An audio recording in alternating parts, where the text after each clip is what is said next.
In this video, we're going to continue to derive some important relationships in rotational kinematics. So just to rapidly summarize what we did in the last video, we looked at a case of a rotating object. So this is taken to rotate around a z-axis with some angular velocity.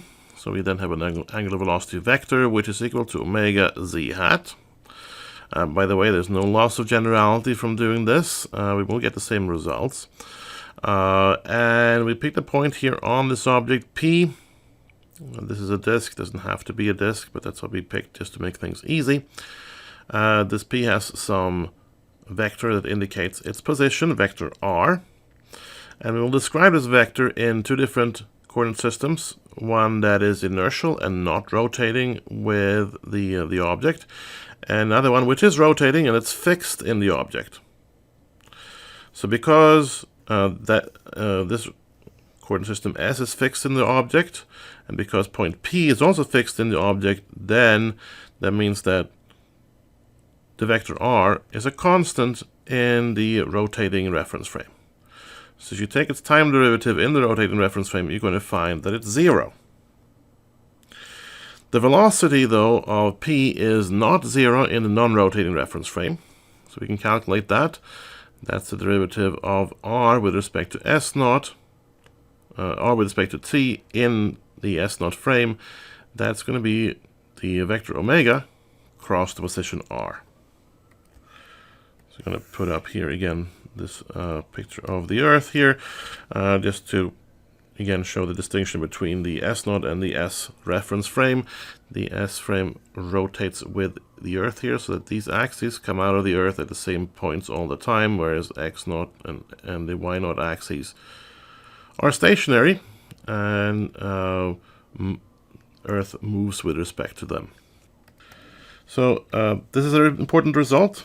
It gives you the velocity at a point on a rotating body. So that's something that can be useful.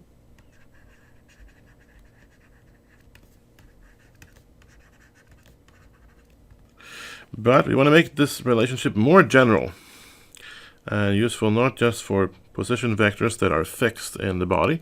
For instance, we might want to discuss things that move on the rotating body, and then a position vector will not be constant in time, so we can't use this this fact. R will not necessarily be fixed in the S reference frame, and it doesn't have to be the case either that we only want to work with positions. We might want to work with velocities or forces or whatever, and then we have to figure out how to deal with them, come up with a similar equation that's valid for all vectors.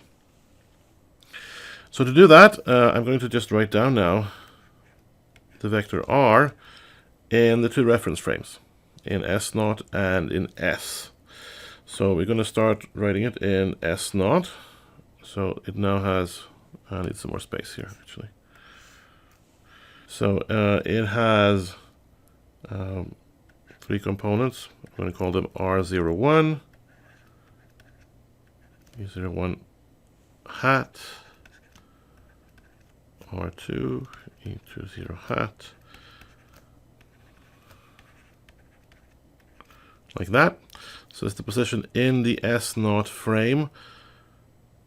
This is now going to be the X component, or the X0 component, right? This is the Y0 component, etc.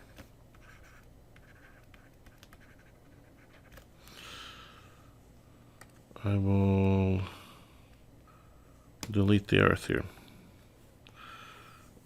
Hopefully you can remember what it looks like.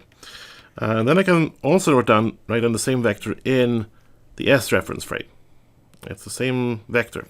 Vector as a vector doesn't depend on the reference frame. So that will now be R1 E1 hat plus R2 E2 hat, etc. Like that. Now it's just one vector written in two different reference frames. Now what's interesting here, though, is the time dependence of the different components.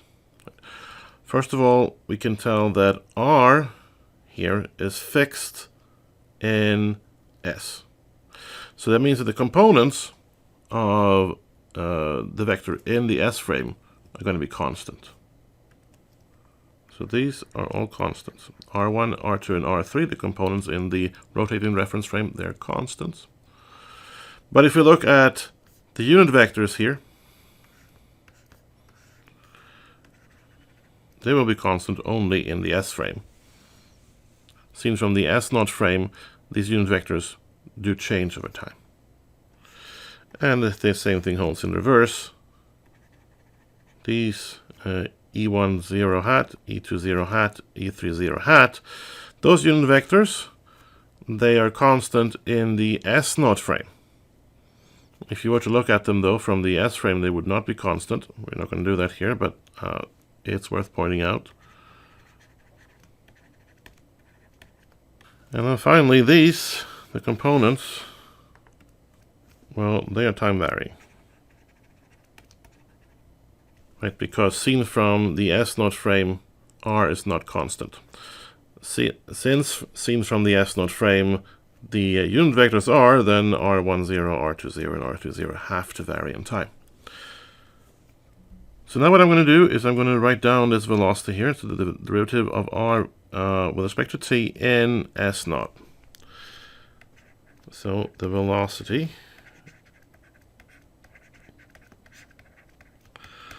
okay, so on this side here, only the components are time varying.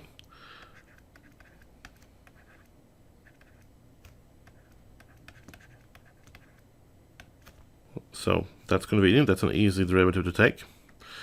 On the right hand side here though, the R1s, R2 and R3, those components are constants. But since we're working in S0, remember, the unit vectors are not constant. So we get this.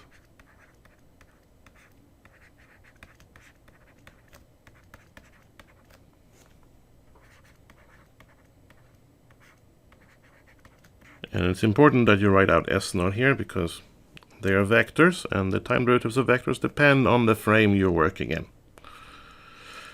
Okay, now we're going to actually apply this formula here. So we know that this is omega, vector omega, cross R. Okay, I can either use this description of R or I can use that one. I'm going to use the description in S.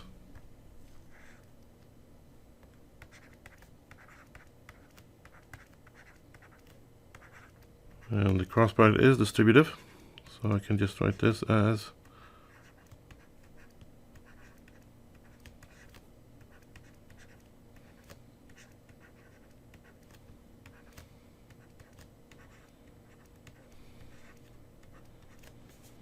okay. This has to be true for any R, so it doesn't matter which position we're working with. So because it's true for any R, we then obtain that this equation, which was true for position, is actually true for the unit vectors as well.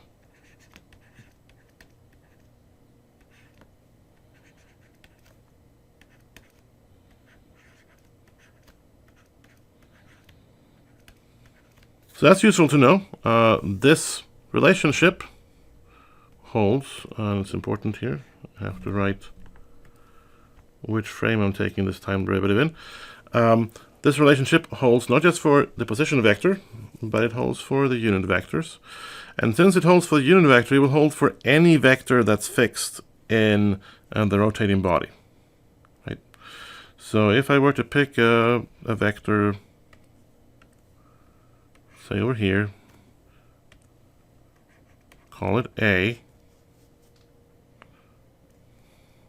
I will say that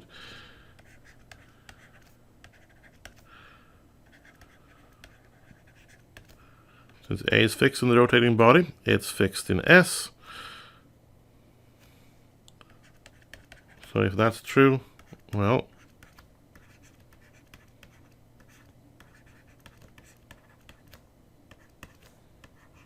then this is true. We can take any vector that's fixed in the rotating body and its time derivative, as seen from the non-rotating reference frame, is given by this. You can take away this frame here because that's an intermediate result. Okay.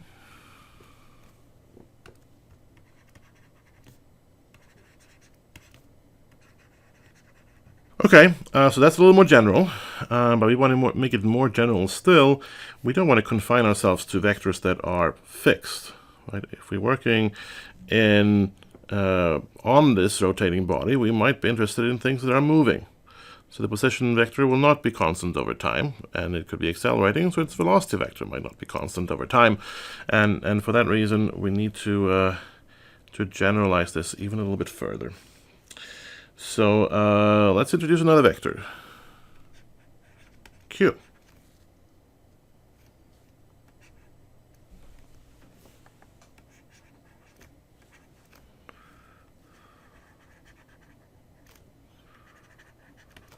So q could then be absolutely any vector, right? That's kind of important to note. But we are able to write q anyway, under any circumstances, as a decomposition on the unit vectors in the rotating object. So we can write that as q1, e1 hat, etc.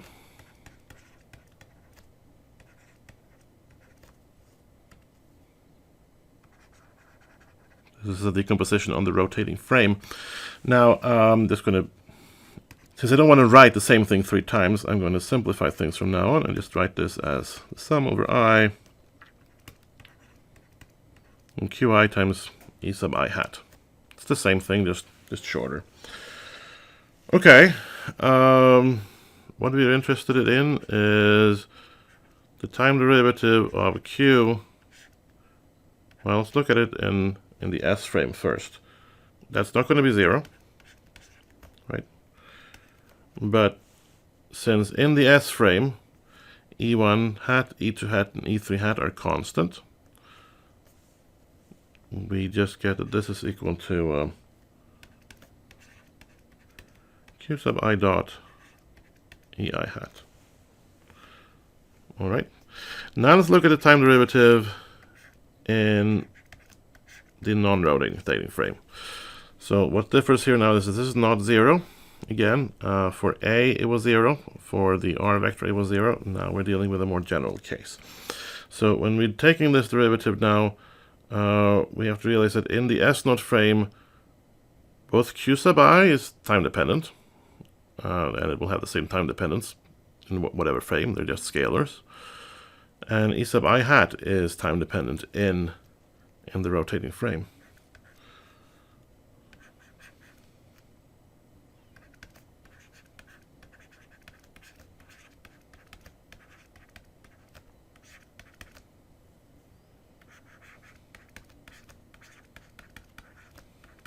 This term here is just this derivative.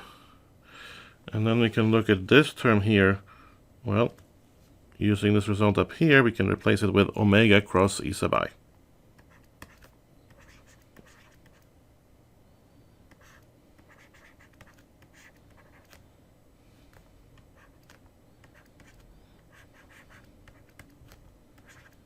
And we can take the omega outside. And when we do that, we'll just recover omega cross this term here. So the final result that we obtain is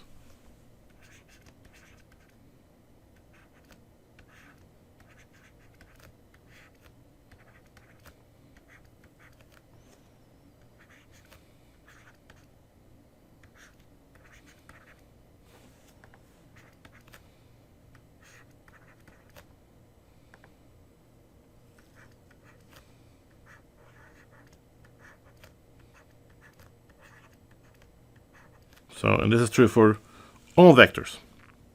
This is a general rule. Just have to point out that this is the derivative in the non-rotating frame.